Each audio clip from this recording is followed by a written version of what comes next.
Hi guys, welcome back. അപ്പോൾ ഇന്നത്തെ lunch preparation video കണ്ടാലോ ഗായ്സ്. ചോറ് വെച്ച് തന്നെ പരിപാടി തുടങ്ങാമല്ലേ. അങ്ങനെ ഞാൻ അരി കഴുകി ചോറ് വയ്ക്കാനായിട്ട് വെച്ചിട്ടുണ്ട്. അപ്പോൾ അതുപോലെ തന്നെ ഇന്നും ഇവിടെ ബീൻസ് തോരനാണ് ഗായ്സ്. അപ്പോൾ ബീൻസ് എല്ലാം ഇതുപോലെ ചെറുതായിട്ട് ഞാൻ അരിഞ്ഞെടുക്കുന്നുണ്ട്.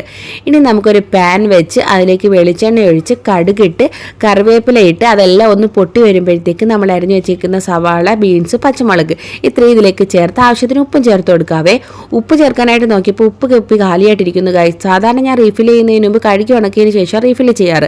പക്ഷേ ഇനി നാട്ടിൽ പോകുക ഒരാഴ്ചയിലേ ഉള്ളൂ. അപ്പോൾ ഞാൻ ഇതെല്ലാം കഴുകി ഉണക്കി വെച്ചിട്ടാണ് പോവുക. അപ്പോൾ ഞാൻ കരുതി ഇപ്പോൾ തൽക്കാലം റീഫിൽ ചെയ്ത് കൊടുക്കാം, പിന്നെ കഴുകി ഉണക്കാമെന്ന്. അപ്പോൾ നമ്മുടെ ബീൻസ് തോരൻ വേവിക്കാനായിട്ട് വെച്ചിട്ടുണ്ട്. കഥയൊക്കെ പറഞ്ഞു വന്നപ്പോഴത്തേക്ക് നമ്മുടെ ചോറ് വെന്തിട്ടുണ്ട് ഗൈസ്. അപ്പോൾ ചോറ് നമുക്ക് ഊറ്റിയെടുക്കാം. ഇപ്പോൾ ഞാനിവിടെ ബസ്മതി റൈസാണ് വെക്കുന്നതുകൊണ്ട് പെട്ടെന്നാവും കേട്ടോ. പക്ഷേ ഇപ്പോൾ ലീവ് കഴിഞ്ഞിട്ട് വന്നിട്ട് ഇക്ക പറയുന്നത് ഇനി മട്ട റൈസ് മതിയെന്ന്. നോക്കാം എങ്ങനെയാണെന്ന്. അപ്പോൾ നമ്മുടെ ചോറിൻ്റെ പരിപാടിയൊക്കെ കഴിഞ്ഞിട്ട് ഞാൻ ബീൻസ് ഒന്ന് ഇളക്കാനായിട്ട് തുറന്നു നോക്കിയപ്പോഴത്തേക്ക് മഞ്ഞൾപ്പൊടി ചേർത്തിട്ടില്ല ഗൈസ്. മറവി, അല്ലാതെ പിന്നെ എന്താ. അങ്ങനെ മഞ്ഞൾപ്പൊടിയും കൂടെ ചേർത്ത് നന്നായിട്ട് ഇളക്കിയിട്ടുണ്ട്. ഇതിവിടെ കറിയായിട്ടൊന്നുമില്ല ഗൈസ്. തൈരിൽ വെള്ളവും ഉപ്പും ഒഴിച്ചിട്ട് ഒന്ന് കലക്കി വെക്കും. കാരണം ഇത് മോര് കാച്ചിയതോ തൈര് കറി എന്താക്കിയാലും ഇവിടെ ചിലവാവത്തേ ഇല്ല. പക്ഷേ ജസ്റ്റ് ഇങ്ങനെ കലക്കി വെച്ച് കൊടുത്താൽ ഇത് ഫുള്ള് കലിയാവും കേട്ടോ. അപ്പോൾ നമ്മുടെ ബീൻസ് തോരൻ നന്നായിട്ട് ഇളക്കിയിട്ട് ഇതിലേക്ക് ആവശ്യത്തിന് തേങ്ങ ചേർത്ത് കൊടുക്കാം. ഫ്രീസറിൽ വെച്ച തേങ്ങ ആയതുകൊണ്ട് മുട്ട പോലെ ഇരിപ്പുണ്ട് ഗൈസ്. എന്തായാലും തേങ്ങയും ചേർത്ത് അടച്ച് വെച്ച് അതൊന്ന് വെന്ത് വരട്ടെ. ഈ സമയത്ത് ഞാനൊരു ഉള്ളിച്ചമ്മന്തി ഉണ്ടാക്കുന്നുണ്ട് ഗൈസ്. ഇത് ഞാൻ മസ്റ്റ് ട്രൈ ചെയ്യാമെന്ന് പറയും ഗൈസ്. നിങ്ങളൊന്ന് ട്രൈ ചെയ്ത് നോക്കണം. അതിനായിട്ട് കുറച്ച് വെളിച്ചെണ്ണ ഒഴിച്ച് അതിലേക്ക് ഒരു 7-8 ചെറിയ ഉള്ളിയില്ലേ അതൊന്ന് ജസ്റ്റ് എണ്ണയിലൊന്ന് സോട്ട് ചെയ്തെടുക്കണം. എന്നിട്ട് ആവശ്യത്തിന് ഉപ്പും 2-3 കറിവേപ്പിലയും കൂടെ ചേർത്ത് കൊടുക്കണം. അതെല്ലാം ഒന്ന് ജസ്റ്റ് വാടി വരുമ്പോഴത്തേക്ക് എരിവിന് ആവശ്യത്തിന് നമുക്ക് മുളക് ചേർത്ത് കൊടുക്കാം. ഞാനിവിടെ ചതച്ച മുളകാണ് ചേർക്കുന്നത്. നിങ്ങളുടെ കയ്യിൽ വറ്റൽ മുളക് ഉണ്ടെങ്കിൽ അതും ചേർക്കാം കേട്ടോ. എന്നിട്ട് ഒരു കഷ്ണം പുളിയും കൂടെ ചേർത്ത് കൊടുക്കാം.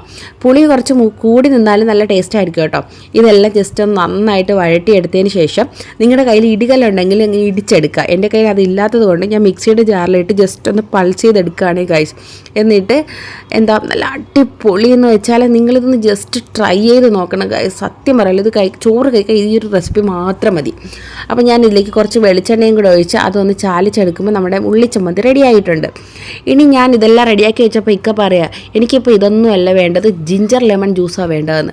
അങ്ങനെ ഞാൻ ഒരു കഷ്ണം ഇഞ്ചി, നാരങ്ങ നീരൊക്കെ മിക്സിയിലെ ജാറിലിട്ട് നന്നായിട്ട് അടിച്ചെടുത്തിട്ട് നമ്മുടെ സോഡയും വെള്ളമൊക്കെ ഒഴിച്ച് നല്ല അടിപൊളി ജിഞ്ചർ ലെമൺ ജ്യൂസ് ഇക്കാക്ക് റെഡിയാക്കി കൊടുത്തിട്ടുണ്ട് ഗായ്സ്.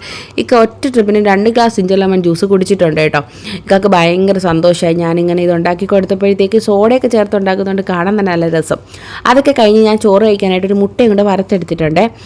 സത്യം പറയാലോ ഗൈസ്, നിങ്ങൾക്ക് ഈ എക്സ്പ്രഷൻ കാണുമ്പോൾ മനസ്സിലാവും അത്ര ടേസ്റ്റ് ആയിരുന്നു ആ ഉള്ളിച്ചമ്മന്തി. വേറെ ഒന്നും വേണ്ട, അതിൻ്റെ എക്സ്പ്രഷനാണ് ഞാൻ ഇടുന്നത്. അപ്പോൾ അടുത്ത വീഡിയോ കാണുന്നത് വരെ ടിൽ ദെൻ ബൈ.